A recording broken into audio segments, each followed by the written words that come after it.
Welcome back, VITA volunteers. We are nearing the end of our trainings for the basic certification with this lesson, refund and amount of tax owed. And here is where we are on the 1040. We have made it through a lot of material. We learned about how to fill out the basic section where we're picking filing status and choosing dependents. We learned about bringing together all the sources of income. We learned about some adjustments to lower that income and how to calculate the adjusted gross income. And then from there, we learned about taking the standard deduction, and we afterwards learned how the taxable income is calculated and how TaxSlayer will calculate that tax on the taxable income. We also learned about some non-refundable credits that go towards that tax liability, but can't take it below zero. We also learned about some refundable credits that lower the tax liability to zero and sometimes beyond. And we learned about the payments that our taxpayers might be paying into the system as they go towards that tax liability. So after all of those payments and credits calculate towards the tax liability, of course, our taxpayers end up with either they paid more in than they needed to and they'll be getting a refund, or they didn't pay enough and they will have an amount due. And you can see here at the bottom of the 1040, we've got refund as its own section, amount you owe is its own little couple line section, and then we have the bottom part, which is for a third-party designee. We're not going to worry about that for our taxpayers. Pretty much they're going to be the contact with the IRS. If the IRS had questions about this return at a later time, they would be contacting our taxpayers, not us. The important part of the intake form that has to do with this lesson is here on page 3, and we haven't really focused too much on page 3 before now, but of course in the field this is an important page because it does tell us where our taxpayers want to get that refund or how they want to pay the amount due. And we can see that there are some options. So to begin with refunds, one of the options for a refund is that our taxpayers can choose to apply that refund towards next year's tax. And that's sometimes a good choice for those of our clients who have Schedule C businesses, which is an advanced topic. So if you're doing a basic return, that's not going to be the reason why somebody might want to apply this year's refund to next year's estimated tax, but that is the main reason why taxpayers choose this option. You know, other taxpayers might choose it too, and that's up to them. Taxpayers also have some other options that they can choose, and these get reported on Form 8888, allocation of refund, and notice that's including savings bonds purchases. So the options are direct deposit, so they can give us a routing number and an account number, and the refund goes directly into their account.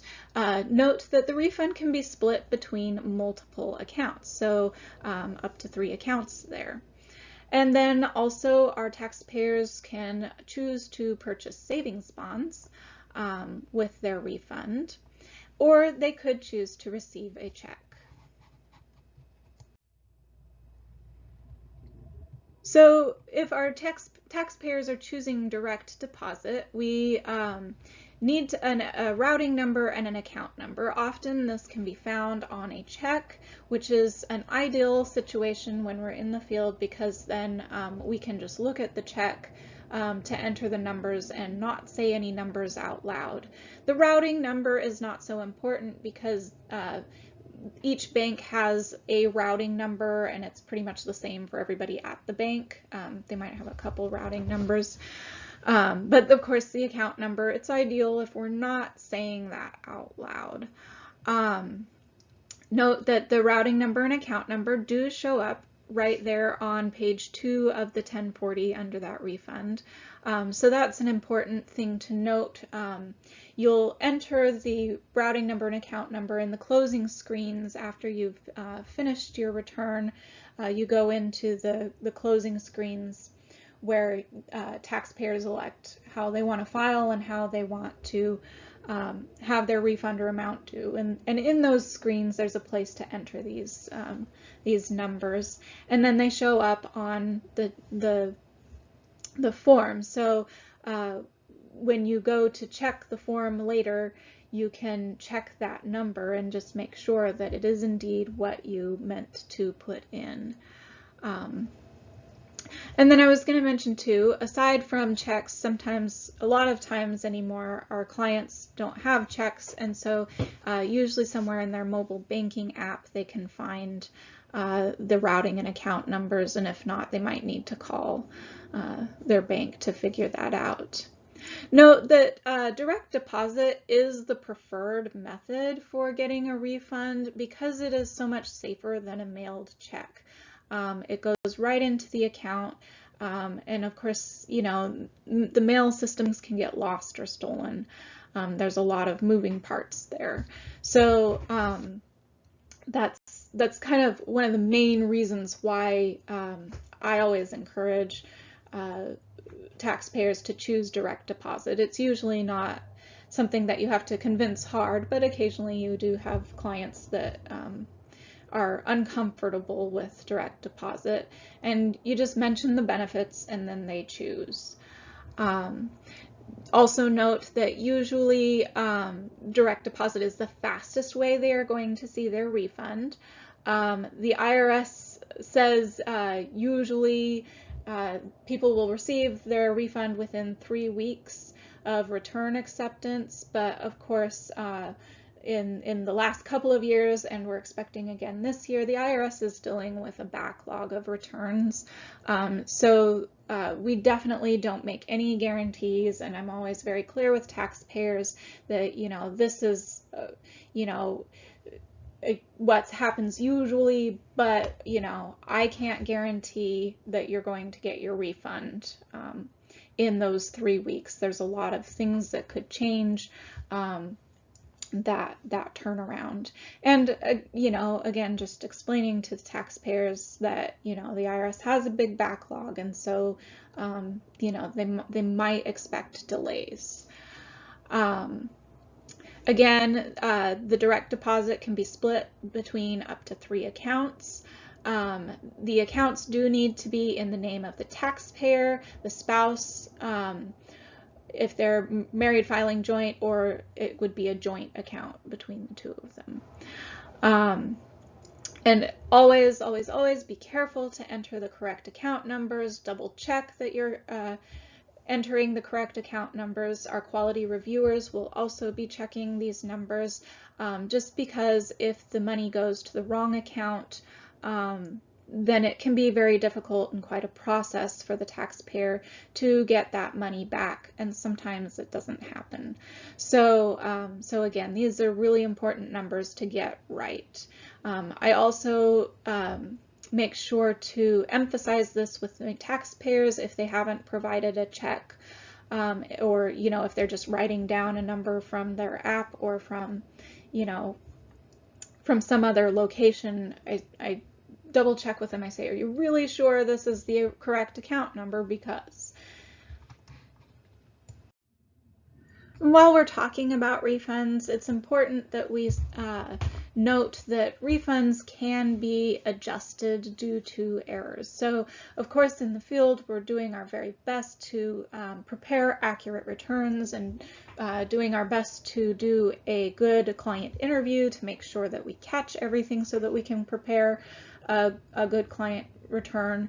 But sometimes the IRS calculates what they think the tax should be, and their calculation is different than the return that is filed, and so they have an adjustment to that that refund. And it's important also to note that taxpayers have the ability to appeal these adjustments. But if the adjustment stays that there was definitely something that was missed or that that was a mistake, then the IRS makes the adjustment to the refund. And if the refund was from a direct deposit, if the refund is increasing, then the IRS will add the difference to the to that last account that is on Form 8888. If there's a decrease in refund, then the IRS deducts the refund from that last account, and if that last account does not have enough funds in there, then they will go to the next account up on that Form 8888. And this is important to know for our clients who may be putting money into different accounts, especially between a married filing joint couple. Sometimes they agree to split the refund in a certain way. So they need to be aware of how the refund might be changed if there was an adjustment, so that they can agree how they want to handle that, or they at least have a heads up that that's how it'll be handled with the IRS. Another option that our taxpayers have for their refunds is to purchase savings bonds, and this is done on Part 2 of Form 8888. They can purchase Series I savings bonds through this method. Note that they can choose to have their refund deposited into a Treasury Direct account, which is the Department of Treasury's electronic account for purchasing savings bonds and other Treasury securities. And our taxpayers can go to Treasury Direct and set up that account. Or they can choose to purchase paper savings bonds on this Form 8888. They can purchase up to $5,000 in Series I savings bonds through this method. If they purchase savings bonds on their own through Treasury Direct, they get an additional $10,000 per year that they can invest in each type of savings bond. This is not a real common election for our taxpayers. In fact, I haven't really ever seen it in the field. But it's possible this year Series I savings bonds are paying a decent amount of interest, or kind of one of the better deals in interest that you're going to get due to inflation. So some people might have read about that and be interested in purchasing a savings bond where previously we haven't had a lot of interest. And some of our taxpayers are going to choose a paper check option for their refund. Sometimes it is because they need to have a paper check because they don't have a bank account, and so there's just really not any other option for them. Sometimes it's because that is what they are used to getting and they don't trust the bank system for whatever reason. Again, as I talked about when we were talking about direct deposits, I always go over with them that, really a paper check is not a very secure method of getting your refund, because there's so many places in between the IRS and you where that check could get waylaid, either accidentally or purposefully. And then of course it takes longer. So a refund check would usually be mailed 6 to 8 weeks after the return is filed. And of course, again, we make no guarantees to our clients. We're not in charge of how that refund gets to them and the timeliness of that. and the IRS is dealing with a lot of backlog right now. So, and then the last thing you can kind of talk to your taxpayers about is that, this does cost the IRS more to process, which means that your tax dollars are, getting spent on this process that is somewhat less efficient. And so for some of our taxpayers, that's going to be an important deciding factor. Now that we've talked about what options taxpayers have when they're getting a refund, we need to talk about what to do when they owe. And there's a couple of situations. Either the taxpayers can pay by the due date, or they will not be able to pay by the due date. And remember, the due date is whenever taxes are due. So this is April 18th for this year. Not necessarily can they pay now when we're filing the return. So their options when they can pay by the due date are to send a check or money order with Form 1040V, which is the payment voucher. I always remember V for voucher. They can choose electronic funds withdrawal from their bank account. They can pay by credit card, but I always emphasize that there are going to be some fees associated with that. There's also the Electronic Federal Tax Payment System, or EFTPS. As we'll talk about more in a couple slides, it's really more for businesses and big tax payments, so it's really not something we see a lot with our clientele. There's also IRS Direct Pay, which is great for one-time payments. They can pay cash at a retail partner, or they can pay by mobile device. Importantly, taxpayers should not mail cash with their returns. That is not the way to pay. If our taxpayers are choosing to pay by check, then they can fill out this Form 1040V. There's a selection in TaxSlayer that we can make where it says e-file, pay by check. So you would make that selection, and TaxSlayer would automatically generate this 1040V voucher. Also on that voucher, or on the instructions that come with the voucher, there's a little table that says if you live in whatever state, then you send the payment to a certain address. So different states go to different addresses. So it's important to note where those are. A lot of times when I'm finishing up with a taxpayer, I like to highlight which address they will be sending their amount owed to.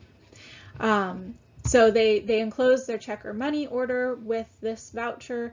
Again, by the due date of the return, it needs to be certified on the due date. And then they need to send it by certified mail.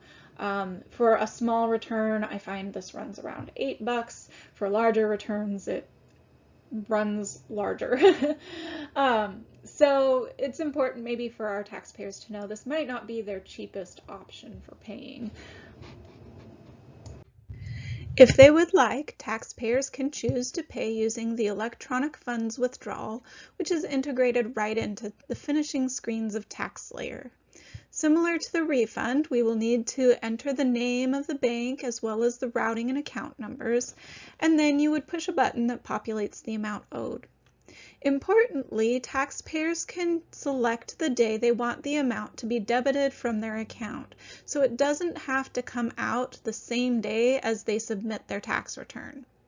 Payments can be delayed up to the due date without incurring any penalties or interest.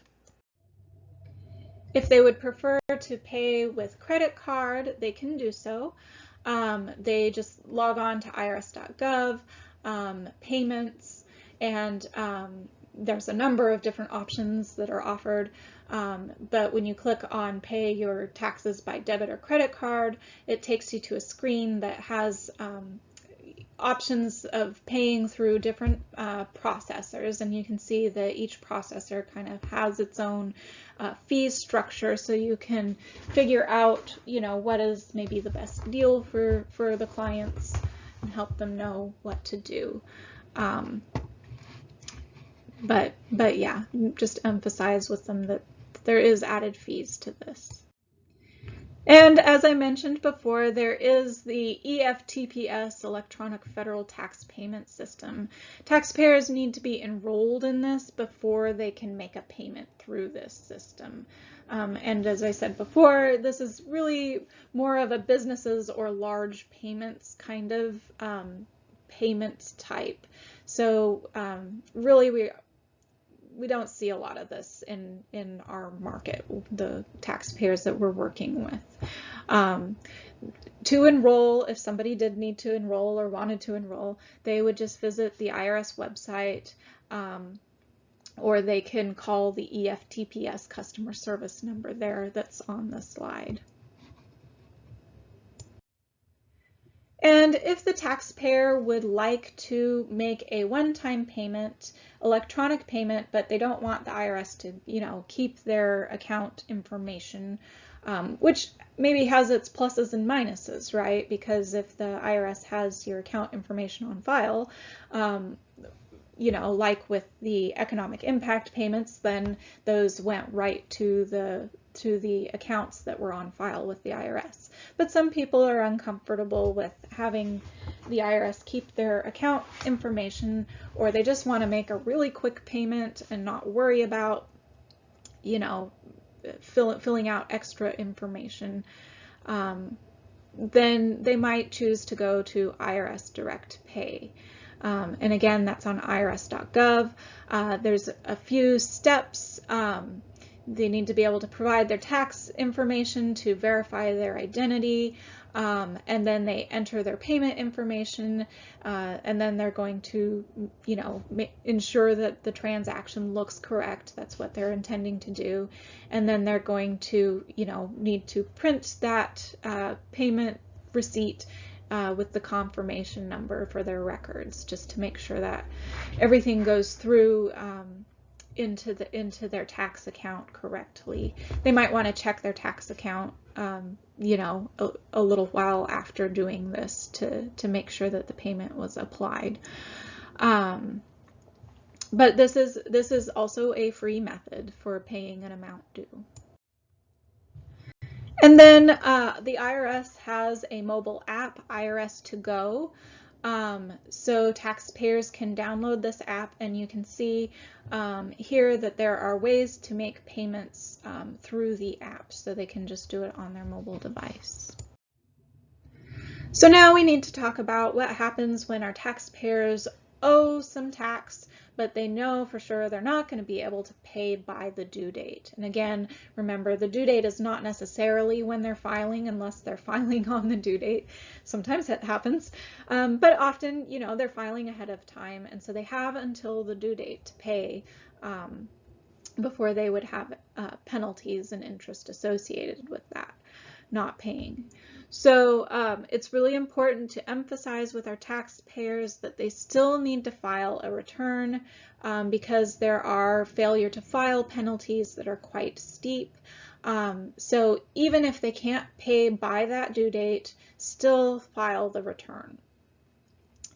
Once they've filed the return, they have a couple of options. They can choose to pay in full within 120 days, and there's no fee to apply to do that using the online payment agreement application. We do need to emphasize, though, with our taxpayers that they still are going to have interest and penalties charged on those payments after the April due date. So even though they're making that agreement, there's still going to be the interest and penalties. They could also choose to do monthly installment payments. For instance, if they're not going to be able to pay within 120 days, then they would need to file Form 9465. And for that, there's a fee in addition to the interest and penalties. So there's no way, if you're not paying by the due date, to avoid those interest and penalties. They're just going to be there. But the difference would be whether, if they can pay within the 120 days, do they need to pay an extra fee to set up an installment plan, or if they can't, then they might just have to have that extra fee. Now, it's important to note that there are also penalties for underpayment, and this occurs not at the end of the year after the taxpayer is filed, like what we've been talking about with the late payment penalty. This occurs because our tax system is considered a pay-as-you-go system. So you are expected as a taxpayer to withhold or submit estimated payments towards your final tax liability throughout the year. So if you come to the end of the year and you owe over $1,000 in tax, then the IRS kind of assumes that you haven't really been playing by those rules, right? So they're encouraging people to pay as they go by assessing an estimated tax penalty for underpayment. And aside from the owing over $1,000 in tax, this is figured when somebody has had payments in during the year that were under 90% of the current year tax liability. Or it could be if their payments in were under 100% of last year's tax liability. Now, what that does is allow our taxpayers a little bit of room if, in 1 year they suddenly had, a really different tax situation, like they had a lot more income or they lost a credit. So as long as they were paying at least 100% of what they owed in a prior year, they won't be assessed this penalty. But if that's not the case and they owe over $1,000, they could be expecting to get this penalty. It's calculated on Form 2210, which is out of scope for our program. That doesn't mean that we can't do these returns, but what it does mean is that we will be leaving the estimated tax penalty line blank on Form 1040. That means no entries into TaxSlayer. And we just let the taxpayer know that they may owe a penalty because of this. And that the IRS will be sending them a notice about it later. So we let the IRS assess this penalty. We're not going to worry about doing it in the field.